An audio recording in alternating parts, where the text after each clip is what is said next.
अस्सलामु अलैकुम वरहमतुल्लाहि वबरकातुह। दोस्तों, उम्मीद करते हैं आप सब खैरियत और आफियत के साथ होंगे। आज का हमारा ये वीकली एनालिसिस का वीडियो आपके सामने हम पेश कर रहे हैं। उससे पहले आपको एक मैं क्लियर कट बात बता दूं कि अभी आप जानते हैं मार्केट वोलेटाइल चल रहा है। जियो पॉलिटिकल हालात की वजह से, यूएस और ईरान के वार की वजह से आप जानते हैं मार्केट में काफ़ी वॉलेटिलिटी है। कभी भी कोई खबर आ जाती है और मार्केट जो है तो फौरन अपना एक्शन उसके अंदर दिखाता है। तो इसके लिए जो भी आपके साथ स्टॉक शेयर किए जा रहे हैं, आप उसको जो है बाय या सेल की कॉल ना समझे, कोई रिकमेंडेशन ना समझे, बल्कि उसको एज अ लर्निंग पर्पस ले। क्योंकि हमारा मकसद भी यही है कि आप हमारे साथ जुड़े और चार्ट को पढ़ना सीखें, स्टॉक मार्केट को समझना सीखें। यही हमारा मकसद भी होता है। तो चलिए ज़्यादा वक्त को ज़ाया न करते हुए हम आज के अपने वीकली एनालिसिस वीडियो को शुरू करते हैं। आज का हमारा सबसे पहला जो स्टॉक है वो है हिमाद्री स्पेशलिटी केमिकल लिमिटेड। आप जानते हैं इस स्टॉक को हमने इसके पहले भी हमारे एक बहुत ही ज़बरदस्त वीडियो के अंदर आपको बताया था। देखिए, ये है वो वीडियो जिसके अंदर हमने इसके पहले एचएससीएल को आपके सामने कवर किया था। वीडियो का टाइटल है मंथली ब्रेकआउट स्टॉक कितना रिटर्न दे सकते हैं। इस वीडियो के अंदर हमने इस स्टॉक को पहले भी कवर किया हुआ है। आप अगर उसको भी देखना चाहते हैं, और मैं ये कहूँगा कि अगर आप बिगिनर हैं, शुरुआत से सीख रहे हैं और किसी एक स्ट्रेटजी को आप अपनी ज़िंदगी के अंदर अपनाना चाहते हैं, अपनी स्टॉक मार्केट की जर्नी के अंदर अप्लाई करना चाहते हैं, तो आपके लिए ये एक बेस्ट जो है स्ट्रेटजी के तौर पर वीडियो मैंने बना करके आपको दिया हुआ है। आप अगर चाहो तो उसको देख सकते हो, ठीक है। तो मैंने आपके सामने इसका जो है 12 महीने का चार्ट लगाया हुआ है, आपको एक चीज़ दिखाने के लिए कि देखिए इस स्टॉक के अंदर जो एक पुरानी लेवल थी 12 महीने की, उसके बाद 1 साल तक ये स्टॉक जो है कंसोलिडेट करता रहा। अब जो है ना, तो इस साल के देखिए आप कुछ महीने ही गुजरे हैं, उसने ब्रेकआउट भी दिया है और वॉल्यूम के साथ ब्रेकआउट दिया है। देखिए वॉल्यूम भी आपको यहाँ पर बढ़ता हुआ नज़र आ रहा है, ठीक है ना। अब हम चलते हैं इसके छोटे टाइम फ्रेम के ऊपर। तो 6 महीने का टाइम फ्रेम आप देखिए, 6 महीने के टाइम फ्रेम पर भी ये स्टॉक काफ़ी अच्छा नज़र आ रहा है। ब्रेकआउट भी है इसके अंदर, और आगे जो 6 महीने की कैंडल है उसने भी हायर हाई स्टार्ट किया हुआ है, ठीक है ना। 3 महीने का चार्ट आपके सामने इसका है। देखिए 3 महीने में भी ये स्टॉक जो है काफ़ी अपने ब्रेकआउट लेवल के ऊपर अच्छे तरीके से सस्टेन किया हुआ है। मंथली चार्ट आपको मैं इसका बताना चाहता था। मंथली चार्ट आप इसका देखिए, गुज़िश्ता जो वीडियो था मैंने उसके अंदर आपको ये बताया भी था कि आने वाले महीने में हो सकता है ये स्टॉक यहाँ पर था, इस लेवल पर था। तो मैंने आपको बताया था कि आने वाले महीने में ये स्टॉक यहाँ पर ब्रेकआउट दे करके सस्टेन कर सकता है और वॉल्यूम भी उसके अंदर अच्छे आएंगे। तो ऐसे ही हुआ, और अभी ये महीना खत्म होने में भी कुछ दिन बाकी है, उसके पहले इसने ब्रेकआउट भी दिया। अब ज़रूरत है इस बात की कि इसके अंदर वॉल्यूम भी अच्छे आ जाए, ठीक है ना। ये एक बहुत अच्छा स्टॉक है, अच्छी कंपनी है, बिजनेस मॉडल भी अच्छा है, और काफ़ी ग्रोथ इस बिजनेस के अंदर है। तो आप इस स्टॉक को अपनी नज़र में रख सकते हो, वॉच लिस्ट के अंदर रख सकते हो। वीकली टाइम फ्रेम आप इसका देखिए, वीकली टाइम फ्रेम पर भी कितना एक बड़ा बेस बना हुआ था। देखिए ये एक बड़ा बेस बना हुआ है ना। बेस बनने के बाद जो है ना, तो इसके अंदर क्या हुआ, देखिए यहाँ पर ब्रेकआउट के पहले काफी कई सारे हफ्तों तक ये कंसोलिडेट करता रहा, जिसको हम एक अच्छा ब्रेकआउट मानते हैं। कंसोलिडेशन ब्रेकआउट जिसको हम कहते हैं, वो इसके अंदर जो है तो इस हफ्ते में हमें होता हुआ नजर आया। देखिए तकरीबन 6 हफ्तों तक ये स्टॉक ब्रेकआउट लेवल के नीचे सस्टेन करता रहा, कंसोलिडेट करता रहा। उसके बाद आखिरकार इसने ब्रेकआउट अच्छा दिया है, वॉल्यूम भी इंक्रीज हुए हैं। तो आप इस स्टॉक को आने वाले हफ्ते के लिए अपनी जो है वॉच लिस्ट के अंदर रख सकते हो, ठीक है। डेली टाइम फ्रेम मैं आपको इसका दिखाता हूँ। देखिए डेली टाइम फ्रेम पर भी ये स्टॉक काफी अच्छा नजर आ रहा है ना। इसके अंदर हो सकता है कि ये स्टॉक अपने पिछली एक आध लेवल को यहाँ पर रिटेस्ट करे, ठीक है। 718 के पास ये जो है तो स्टॉक आपको मिल सकता है, लेकिन अगर ये स्टॉक यहाँ पर मिलने के बजाय आपको मंडे को अगर 744 के ऊपर ओपन होता है, यानी स्ट्रॉन्ग ओपनिंग अगर देता है, तो आपको जो है इस स्टॉक को मतलब उस दिन के लिए आपके पोर्टफोलियो की भी ये खूबसूरती बन सकता है। आप अपने एतबार से रिस्क रिवार्ड को मैनेज करते हुए छोटे टाइम फ्रेम पर सपोर्ट रजिस्टर मार्क करके जो सपोर्ट फर्स्ट बनेगा उसको अपना एसएल बनाए और रजिस्टर के ऊपर निकलने के बाद आप उसके अंदर एंट्री बना सकते हो, ठीक है। तो ये था हमारा एचएससीएल के बारे में व्यू। आप कमेंट कीजिए कि स्टॉक आपको कैसा नजर आता है, ठीक है। अब हम चलते हैं आज के हमारे दूसरे स्टॉक की तरफ। आज का हमारा दूसरा स्टॉक है अनंत राज। देखिए इस स्टॉक के अंदर मंथली टाइम फ्रेम के ऊपर ट्रेंड लाइन का ब्रेकआउट आपको नजर आ रहा है, ठीक है। आप जानते हैं कि स्टॉक डाटा सेंटर के ऊपर काम करता है ना। और काफी अच्छा बिजनेस मॉडल इस स्टॉक का, इस कंपनी का है, ठीक है। वीकली टाइम फ्रेम पर भी आप देखिए कितना अच्छा इसके अंदर ब्रेकआउट भी आपको नजर आ रहा है और वॉल्यूम भी बढ़ते हुए नजर आ रहे हैं, ठीक है ना। डेली टाइम फ्रेम के ऊपर आपको मैं दिखाना चाह एक चीज मैं आपको वीकली टाइम फ्रेम पर इसकी मार्क करके दिखाऊं, जो कि एक मतलब सप्लाई का काम आपके लिए ये कर सकता है। तो आप अगर सेफ इसके अंदर ट्रेड करना चाहते हैं तो इस लेवल के ऊपर देखिए, इस लेवल के ऊपर आप इसके अंदर ट्रेड कर सकते हो, ठीक है। अब हम चलते हैं डेली टाइम फ्रेम के ऊपर। देखिए उसी सप्लाई लेवल को जो है ना, देखिए उसी सप्लाई लेवल को ये स्टॉक जो है बार बार वहां से रिएक्शन दे रहा है और वहीं से जो है तो इस स्टॉक के अंदर गिरावट आ रही है ना।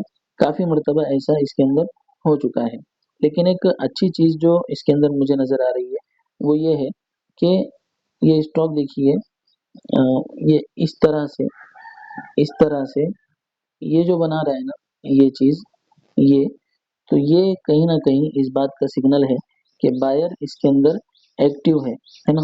और बायर एक्टिव है तो इसके अंदर मतलब ये है कि अकुमुलेट किया जा रहा है स्टॉक्स को, माल को जमा किया जा रहा है। आज जब भी इसके ऊपर इस लेवल के ऊपर इस जोन के ऊपर ये स्टॉक निकलेगा तो आप देखिए बहुत अच्छी रैली आपको इसके अंदर देखने को मिल सकती है, ठीक है। तो आप इसके अंदर एंट्री बना सकते हो अपने एतबार से, लेकिन आप जो प्राइस एक्शन है उसको फॉलो कीजिए। और जब ये स्टॉक अपने लास्ट हायर लो को तोड़ करके नीचे आ जाए और क्लोजिंग उसके नीचे दे दे, तो आप ये समझ लीजिए कि ये स्टॉक आपके लिए छोटे टाइम के लिए खराब हो सकता है, ठीक है ना। तो ये था हमारा दूसरा स्टॉक आनंद राज। अब हम चलते हैं आज के हमारे तीसरे स्टॉक की तरफ। तीसरा स्टॉक है हमारा रूबी मिल्स लिमिटेड। ये टेक्सटाइल सेक्टर की कंपनी है। तो देखिए इसके अंदर क्या हुआ था, 2022 के लास्ट में इसके अंदर एक हाई बना था, जो मैंने जहां पर ये जोन मार्क किया हुआ है इस यहाँ पर एक हाई बना था। उसके बाद से ये स्टॉक मुस्तकिल जो है उस लेवल के ऊपर नहीं जा सका। देखिए यहाँ पर कितने सालों तक ये स्टॉक यहीं पर रुका रहा, ठीक है ना। उसके बाद एक मर्तबा इसने जो है कोशिश की लेकिन तोड़ नहीं पाया। दूसरी मर्तबा में आखिरकार उस जोन को इस स्टॉक ने तोड़ दिया है ना, और उसके ऊपर जो है तो अभी जा करके रुका हुआ है। ये मंथली चार्ट मैंने आपके सामने इसका लगाया हुआ है। महीना पूरा होने में अभी काफी दिन इसके बाकी है, ठीक है। वीकली टाइम फ्रेम आप इसका देखिए, वीकली टाइम फ्रेम पर भी कितना अच्छा ये स्टॉक नजर आ रहा है। देखिए वीकली टाइम फ्रेम पर एक चीज क्या नजर आ रही है, ब्रेकआउट से पहले, ब्रेकआउट से पहले यहाँ पर ये स्टॉक रुका और अच्छा कंसोलिडेशन इसके अंदर हुआ। उसके बाद जो है इंक्रीजिंग वॉल्यूम के साथ वीकली ब्रेकआउट इस स्टॉक ने दिया है। वीकली ब्रेकआउट हुआ है तो आप वीकली एनालिसिस के तौर पर इस कंपनी को अपनी वॉच लिस्ट के अंदर रख सकते हो, ठीक है ना। डेली टाइम फ्रेम आप इसका देखिए, डेली टाइम फ्रेम पर ये स्टॉक अपने जो सप्लाई लेवल था उसके ऊपर जो है ट्रेड कर रहा है ना। अब इसके अंदर जो है ना, तो ये जो छोटी छोटी कैंडल बन रही है, तो एक चीज तो मैंने आपको इसके पहले भी बताई है कि जब ये स्टॉक इस तरह की छोटी छोटी कैंडल्स बनाता है तो रिटेल जो ट्रेडर होते हैं वो ये समझते हैं कि अब इस स्टॉक के अंदर ऊपर जाने के ज्यादा चांसेस हमें नजर नहीं आ रहे हैं और ऐसे ही स्टॉक जो है वोलेटाइल रहेगा, तो रिटेल जो है तो इसके अंदर से निकल जाते हैं। और ऐसी सूरत में हो सकता है कि मामूली थोड़ी बहुत गिरावट इसके अंदर आ भी जाए, लेकिन जैसे ही रिटेल इसके अंदर से निकलेंगे और जो सप्लाई जोन था ये मार्क किया हुआ हमने, उसका रिटेस्ट भी एक तरह से हो जाएगा, तो फिर इसके अंदर क्या होगा कि एक अच्छी जंप आपको देखने को नजर आएगी। ये जो बातें मैं आपको बता रहा हूँ ये कोई ऐसी ही नहीं है, तजुर्बात की बुनियाद पर मैं आपको ये बातें बता रहा हूँ, ठीक है। तो आप इस स्टॉक को, रूबी मिल्स लिमिटेड, इस स्टॉक को आप अपनी वॉच लिस्ट के अंदर रख सकते हो। अपना एनालिसिस करके आप जो है तो अपनी पोजीशन इसके अंदर बना सकते हो, ठीक है। अब हम चलते हैं आज के हमारे आखिरी स्टॉक की तरफ। और ये स्टॉक जो मैं आपको बताने जा रहा हूँ, तो ये कंपनी मतलब केमिकल सेक्टर से ताल्लुक रखती है। और केमिकल सेक्टर का मैंने इसके पहले भी आपके सामने तज़किरा किया हुआ है कि केमिकल सेक्टर के अंदर मुझे बॉटम बनता हुआ नजर आ रहा है। हो सकता है कि मैं गलत भी हूँ अपने एनालिसिस के अंदर, लेकिन कहीं ना कहीं मुझे बॉटम बनता हुआ नजर आ रहा है। गुज़िश्ता जो वीकली एनालिसिस हमने किया था उसके अंदर केमिकल सेक्टर के जो दो जबरदस्त कंपनियां हैं, अल्काइल अमाइन, बालाजी अमाइन, इनको भी मैंने एनालिसिस करके आपके सामने बताया था। तो कहीं ना कहीं ओवरऑल केमिकल सेक्टर के अंदर बॉटम बना हुआ है और ये भी कंपनी केमिकल सेक्टर से ताल्लुक रखती है। और एक खास बात यह है कि इस कंपनी का जो रिजल्ट आया है वो रिजल्ट भी काफी अच्छा आया हुआ। आप जानते हैं Q1 के रिजल्ट का सीजन शुरू हो चुका है, तो इस कंपनी का अच्छा रिजल्ट आया। तो अब उम्मीद ये की जाती है कि केमिकल सेक्टर की जब बड़ी कंपनियों के अच्छे रिजल्ट आएंगे तो पूरा सेक्टर ओवरऑल जो है अच्छा परफॉर्म कर सकता है, ठीक है। तो आप इस स्टॉक को भी अपनी वॉच लिस्ट के अंदर रख सकते हैं। कौन सा है वो स्टॉक, तो चलो चलिए मैं आपके सामने उसका चार्ट लगा करके एनालिसिस करके आपको बताता हूँ, ठीक है। उसके पहले एक बात मैं आपको ये बताऊं कि दोस्तों, अगर आपको हमारी ये वीडियो पसंद आ रही है और थोड़ी भी वैल्यू आपके जो है लर्निंग में ऐड हो रही है, तो प्लीज आप हमारे वीडियोस को जो है लाइक कीजिए, अपने जरूरतमंद दोस्तों के साथ शेयर कीजिए और हमारे साथ बने रहिए। देखिए, कभी ऐसा होगा कि जो हम स्टॉक बताते हैं, एनालिसिस आपको बताते हैं, तो वो फेल भी हो सकते हैं और इसी को जो है ना टेक्निकल एनालिसिस कहते हैं। कि और स्टॉक मार्केट के अंदर जो भी आप एनालिसिस देखते हैं 100% कोई गारंटी नहीं होती है कि वो एनालिसिस जो है तो उसी तरह से सही होगा, है ना। इसी वजह से आपको रिस्क मैनेजमेंट अपना करना होता है, ठीक है।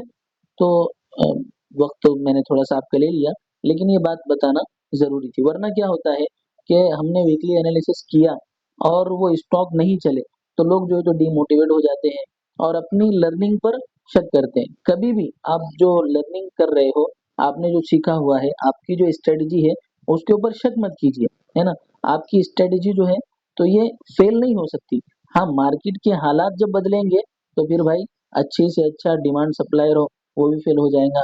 अ, कोई भी स्ट्रेटजी रहो, मार्केट के अंदर अगर नेगेटिव खबरें चलेंगी, वार की सिचुएशन अगर बनेगी, जैसे टैरिफ वगैरह अगर ये बढ़ती हुई मतलब टैरिफ का सिलसिला अगर चलेगा, जैसे आप जानते हैं कि वार से पहले टैरिफ का सिलसिला चल रहा था, तो ऐसे अगर हालात बनेंगे ना, तो मेरे भाई अच्छी से अच्छी जो स्ट्रेटजी रहेंगी वो भी जो है तो फेल हो जाएंगी। धड़ाधड़ सपोर्ट टूटते चले जाएंगे, निफ्टी के तक सपोर्ट आपको टूटते हुए नजर आएंगे, तो स्टॉक में तो क्या बात आप कर रहे हो, ठीक है ना। तो ऐसी कोई डिमोटिवेट होने की जरूरत आपको नहीं होती है। चलिए, मैंने आपका ये थोड़ा सा वक्त ले लिया, लेकिन ये बात बताना जरूरी थी, है ना। तो कौन सा है वो स्टॉक, तो ये देखिए, ये है वो स्टॉक, तत्वा चिंतन केमिकल लिमिटेड, ठीक है। अ, देखिए, तत्वा चिंतन फार्मा चेम, है ना। और मैं क्यों कह रहा था कि सेक्टर के अंदर जो है बॉटम बन चुका है, तो मैंने इसके पहले भी आपको एक बात बताई है कि किसी भी स्टॉक के अंदर आप जो है मंथली टाइम फ्रेम के ऊपर इस तरह से ट्रेंड लाइन मार्क कीजिए, जिस तरह से मैंने आपके सामने ये ट्रेंड लाइन मार्क की है ना, इस तरह से ट्रेंड लाइन आप इसके अंदर मार्क कीजिए। उसके बाद जो फर्स्ट लोअर हाई रहेगा, देखिए मैं आपको मार्क करके बताता हूँ, ये देखिए, ठीक है।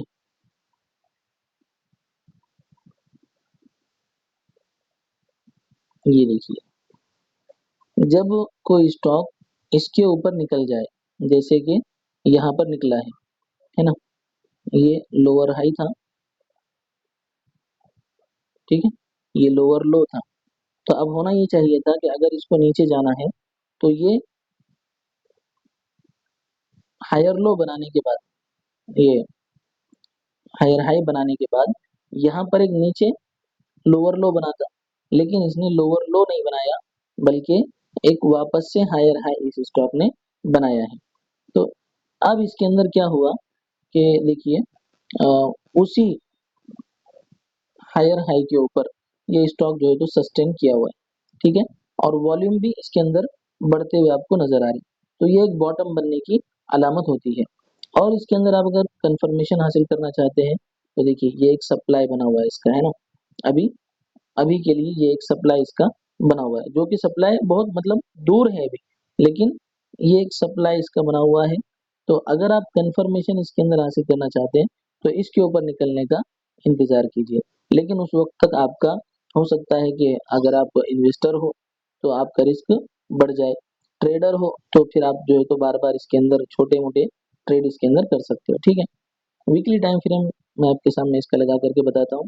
देखिए, वीकली टाइम फ्रेम के ऊपर ये स्टॉक वापस से ट्रेंड लाइन का ब्रेकआउट दिया है। देखिए यहाँ से, सॉरी,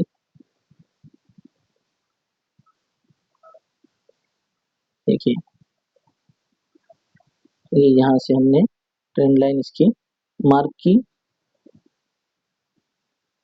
ठीक है। तो यहाँ पर इसने ब्रेकआउट दिया है, और देखिए वॉल्यूम भी काफी इसके अंदर बढ़े हुए हैं ब्रेकआउट के साथ साथ, ठीक है। डेली टाइम फ्रेम आपके सामने मैं इसका बताता हूँ। देखिए, डेली टाइम फ्रेम के ऊपर ये अपने सप्लाई का ब्रेकआउट दे करके किस तरह सब सस्टेन कर रहा है, ठीक है। देखिए ये है, देखिए ये है इसका सप्लाई जोन, सप्लाई जोन का इसने ब्रेकआउट दिया है, ठीक है, ब्रेकआउट भी दिया है और उसके ऊपर सस्टेन भी किया हुआ है। आपको टेक्निकल इशू की वजह से यहाँ पर ये रेड वॉल्यूम नजर आ रहे हैं, हालांकि दर हकीकत ये ग्रीन कैंडल है, तो ग्रीन वॉल्यूम होनी चाहिए थे, ठीक है। तो अब आपको करना क्या है इसके अंदर, देखिए इस स्टॉक का रिजल्ट अच्छा आया हुआ है, तो आप इसके लिए सबसे पहले तो स्टॉप लॉस मार्क कीजिए। देखिए ये आपका स्टॉप लॉस यहाँ पर निकल करके आ रहा है, मैं इसको रेड कर देता हूँ। देखिए 1386 रुपये, है ना। आप अपने एसएल के हिसाब से आप कितना रिस्क ले सकते हो, उस एतबार से आप इसके अंदर क्वांटिटी अपनी ले सकते हो, ठीक है ना। लेकिन अगर ये स्टॉक इस लेवल के ऊपर, ये जो फ्राइडे का कैंडल है उसके ऊपर अगर ओपनिंग देता है, जिसको हम टेक्निकल लैंग्वेज में स्ट्रॉन्ग ओपनिंग कहते हैं, 1460 के ऊपर अगर ओपनिंग देता है तो आप इसके अंदर जो है उसी दिन के लिए ट्रेड कर सकते हो। और अगर आप लॉन्ग टर्म ट्रेडर हो तो फिर आप थोड़ी बहुत क्वांटिटी वहां पर ऐड करके, जब ये स्टॉक अपने वापस इस ब्रेकआउट लेवल को रिटेस्ट करे, वहां पर भी अपनी क्वांटिटी को ऐड कर सकते हो, ठीक है। छोटे टाइम फ्रेम पर जब आप इसको देखोगे तो 5 मिनट का टाइम फ्रेम आप इसका लगाइए, और मंडे को जब ये सबसे पहले रेजिस्टेंस बनाए उसके बाद एक सपोर्ट बनाएगा। देखिए मैं आपको बताता हूँ, ये यहाँ पर जो है ना इस तरह से ऊपर गया, इस तरह से ऊपर गया, फिर यहाँ पर क्या होगा, एक ऐसी कैंडल बनेगी, रेजिस्टेंस इसके अंदर बनेगी, रेजिस्टेंस बन गया उसके बाद जो है तो नीचे थोड़ा बहुत आएगा, फिर यहाँ पर एक दो कैंडल बन करके ग्रीन कैंडल बनेगी, सपोर्ट बनेगा। तो आप ये सपोर्ट अपना ऐसे लीजिए, है ना, और जब ये इस रेजिस्टेंस को ब्रेकआउट करके उसके ऊपर निकल जाए, आप जो है तो उसके अंदर अपनी एंट्री बना सकते हो। रिस्क रिवार्ड को मैनेज करते हुए। ये एक तरीका है अगर आप सीएनसी में ट्रेड करना चाहते हो तो उसका। डिटेल अगर आप इसके मुतालिक चाहते हो तो कोशिश करेंगे कि कोई वीडियो हम इसके ऊपर भी बना सकें। तो ये था हमारा आज का वीकली एनालिसिस का वीडियो। हम अपनी साइड से कोशिश कर रहे हैं कि वीडियो के अंदर आपको वैल्यू मिले, कुछ सीखने को मिले। अगर आपको सीखने को मिल रहा है तो आप ज़रूर कमेंट कीजिए। कुछ अगर हमारे बताने में मिस्टेक है, खराबी है, तो आप उसको भी जो है तो बता सकते हो ताकि हम आने वाले वक्त में उसको दुरुस्त करके मज़ीद आपके सामने बेटर तरीके से वीडियो को पेश कर सकें। ठीक है? तो अगर भाई वैल्यू आपके लर्निंग में ऐड हो रही है ना, तो आप प्लीज़ एक पॉजिटिव कमेंट कीजिए और हमारे साथ बने रहिए। वीडियो देखने के लिए आप सबका शुक्रिया। जज़ाकुमुल्लाहु खैरा। अस्सलामु अलैकुम व रहमतुल्लाह।